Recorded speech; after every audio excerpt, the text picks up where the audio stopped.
স্বাগত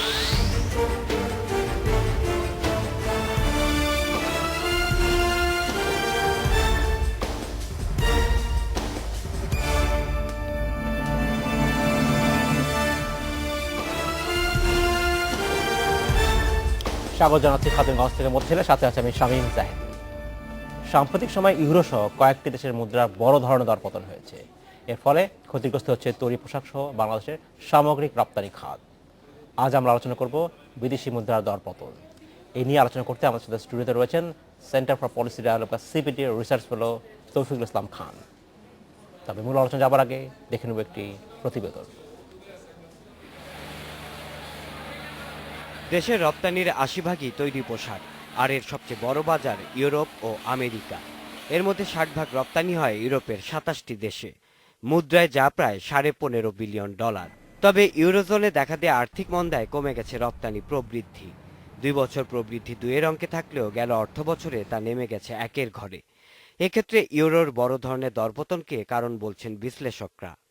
রপ্তানিকারকরা বলছেন যে তাদের যে পোশাকের দাম যেভাবে বাড়ার কথা ছিল ইউরোপের মুদ্রার অবনমনের কারণে, সেটা বাংলাদেশের রপ্তানিকারকরা পাচ্ছেন না। ফলে যেহেতু পোশাকের রপ্তানিতে সেটা রিফ্লেক্ট হচ্ছে না, আমরা হয়তো এক্সপোর্ট করছি ভলিউমে আরও বেশি, কিন্তু ভ্যালুতে গিয়ে সেটা কিছুটা কমে যাচ্ছে।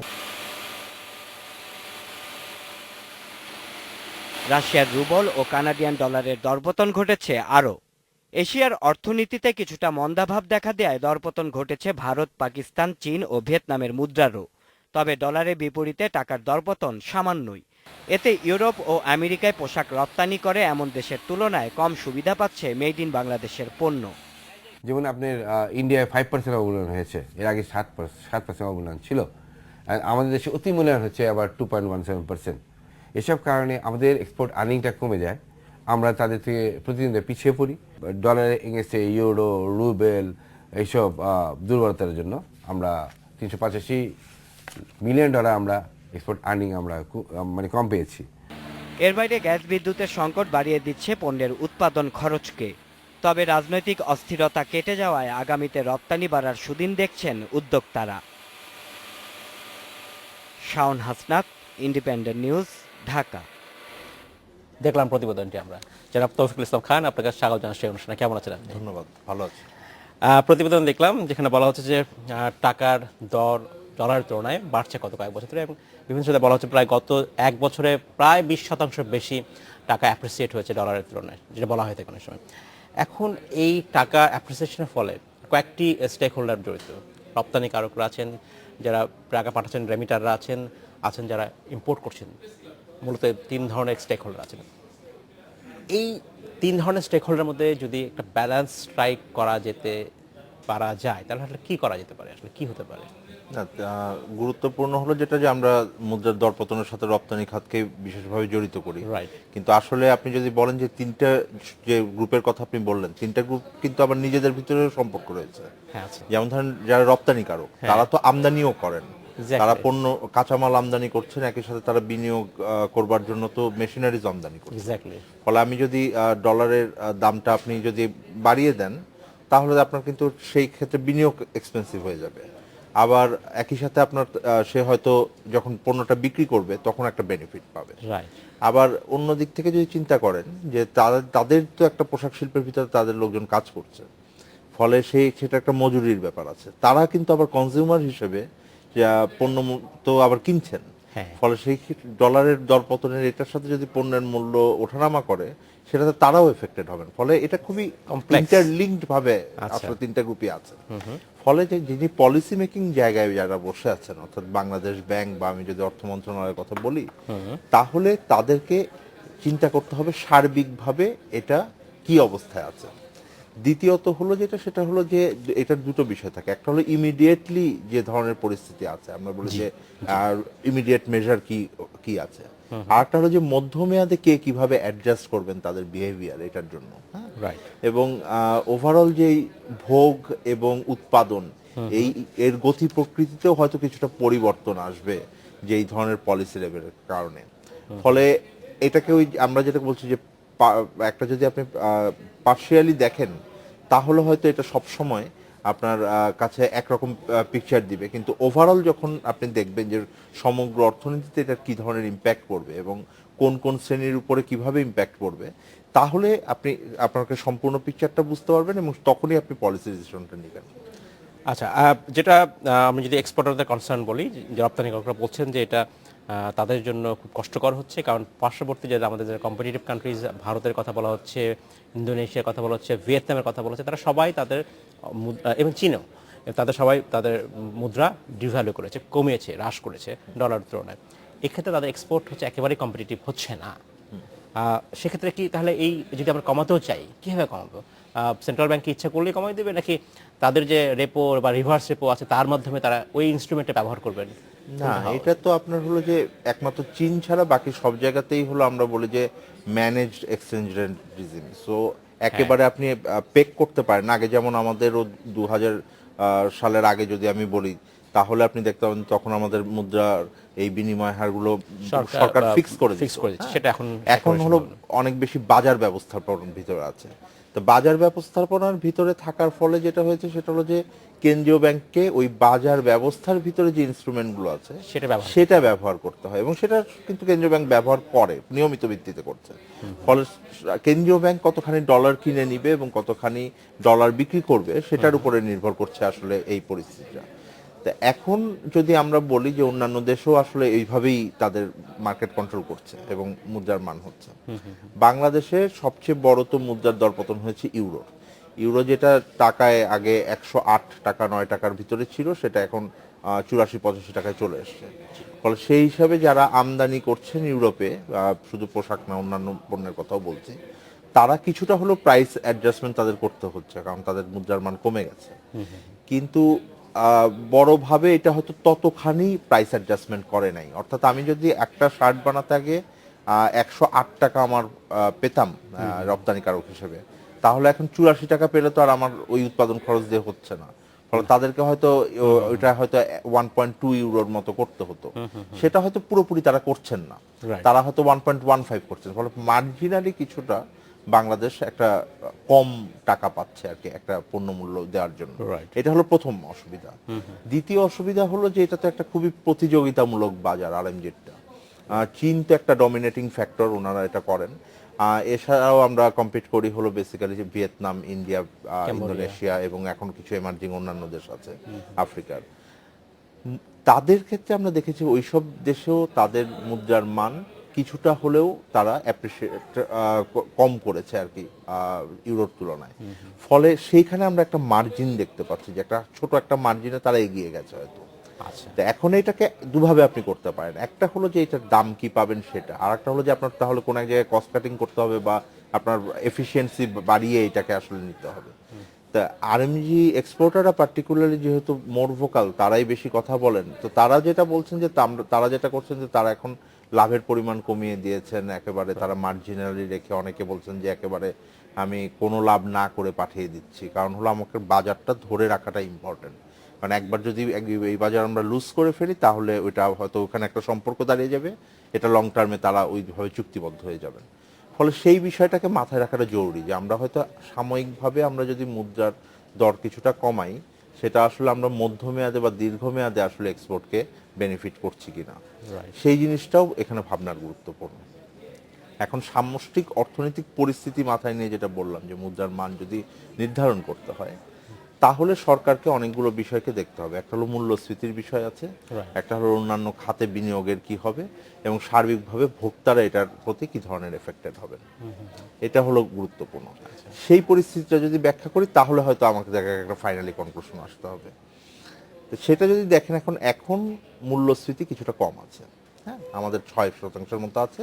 তো আমরা যে ধরনের 6 থেকে একটু বেশি আছে, আমরা টার্গেট যেটা করছি এইটার থেকে একটু উপরে হয়তো আছে, কাছাকাছি আছে। ফলে সেই দিক থেকে যদি এখন আমরা কিছুটা হলেও ইম্পোর্টেড প্রোডাক্টের দামটা বাড়ে, তাহলে হয়তো অতখানি আমাদের অসুবিধা হবে না। হ্যাঁ, কারণ পণ্য মূল্য যদি বাইরেও দেখেন, আন্তর্জাতিক বাজারে যেগুলো আমদানি পণ্য আমরা আছে সেগুলোর দাম এখন অধিকাংশ নিচের দিকে আছে। এখন যেটা মূল্যস্ফীতি আমরা দেখছি দেশের ভিতরে, এটা মূলত শাকসবজি এবং নিত্য প্রয়োজনীয় যেগুলো দু একটা প্রোডাক্ট আছে, পেঁয়াজের মতো, যেগুলো খুব কম আমদানি নির্ভর। পেঁয়াজটা হয়তো কিছুটা আমদানি নির্ভর, বাকি কোনোটাই আসলে আমদানি নির্ভর না। আমদানি নির্ভর যে মূল মূল প্রোডাক্টগুলো আছে সেগুলোর দাম অনেক নিম্ন স্তরে আছে, ফলে সেটা একটা বেনিফিট হবে আমাদের জন্য। আচ্ছা আচ্ছা।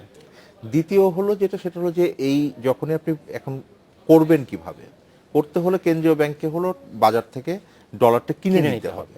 এখন ডলারটা যখন আপনি বাজার থেকে কিনে নেন তখন আপনি সেটার সমপরিমাণ বাংলাদেশি মুদ্রা হলো আপনি মার্কেটের ভিতরে, অর্থনীতির ভিতরে প্রবেশ করান, আমরা যেটা করি লিকুইডিটি ইনজেকশন। তো সেটার ফলে একটা মুদ্রার সরবরাহ বেড়ে যায় এবং সেটার আবার একটা ইনফ্লেশনারি প্রেশার আছে। সেদিক থেকেও যদি দেখেন যে আমরা বাংলাদেশ ব্যাংক যেটা টার্গেট করছেন, এটাই করছে আসলে, এটাই সবসময় করে এবং গত 2-3 বছর ধরেই তারা এটা করছে। ফলে মুদ্রানীতিতে এখন যে পরিমাণ তাদের যে টার্গেট আছে যে মুদ্রা সরবরাহ, সেই পরিমাণ কিন্তু মুদ্রা সরবরাহ আসলে হচ্ছে না, প্রবৃদ্ধি হচ্ছে না। ফলে সেদিক থেকেও একটা আমি বলবো যে পলিসি স্পেস আছে কেন্দ্রীয় ব্যাংকের কাছে, যেটা তারা ব্যবহার করতে পারে। আর তৃতীয় বিষয়টা হলো যে আমাদের একটু বিরতির সময় হয়েছে, এসে আমরা তৃতীয় বিষয়টা আপনাকে শুনতে চেষ্টা করব। আমাদের সময় হলো একটা বিরতিতে যাবার, ফিরছি শীঘ্রই, সাথে থাকবেন।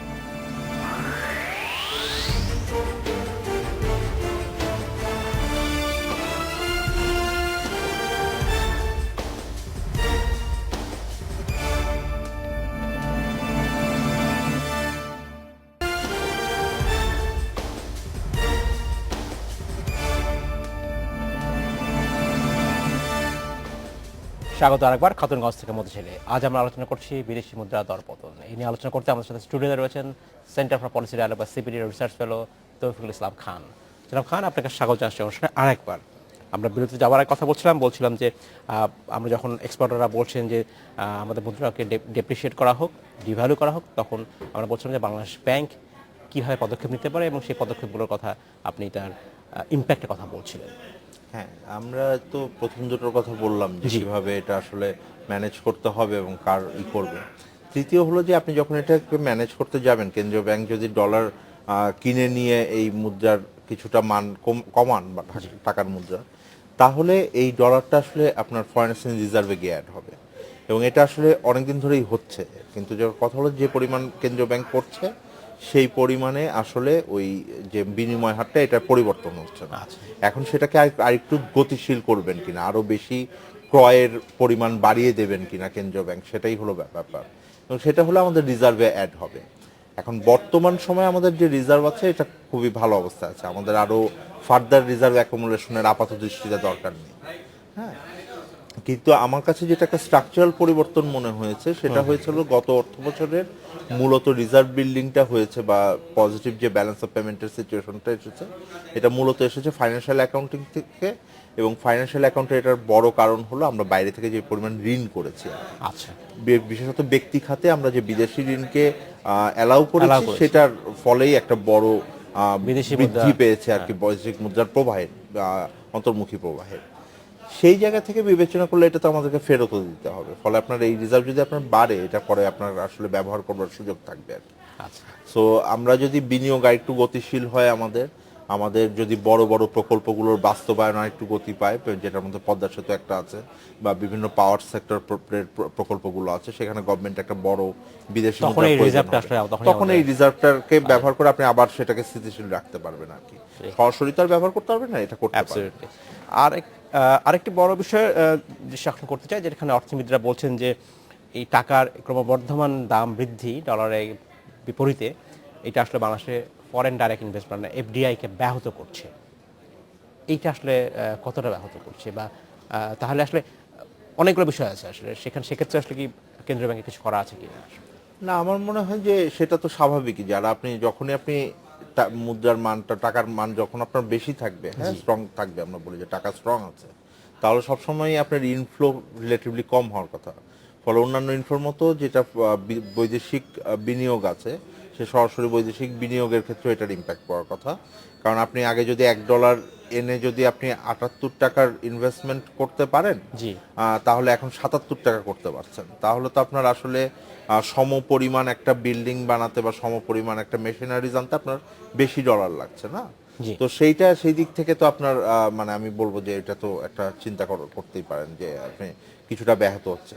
কিন্তু আমার মনে হয় যে বিদেশি বিনিয়োগের ক্ষেত্রে অনেক বড় বড় আরো প্রতিবন্ধকতা রয়েছে, এটা খুবই একটা মাইনর ফ্যাক্টর। আচ্ছা। বড় কারণ তো হলো যে আমাদের ল্যান্ড বাজারে জানি। নেই, আমাদের লাইসেন্সিং এর সমস্যা।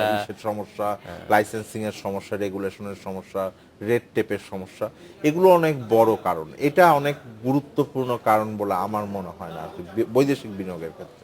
আচ্ছা, রেমিটার যা পাঠাচ্ছেন যারা রেমিটার, তাদের চিন্তা করা উচিত তারা যদি খুব ভালো অর্থ না পান এখানে, তারা কি একটা টাকা পাঠাবেন নাকি তার কি হতে পারে, বা তাদের স্বার্থ রক্ষা করার জন্য আর কোনো বিকল্প ব্যবস্থা করা যেতে পারে কি না?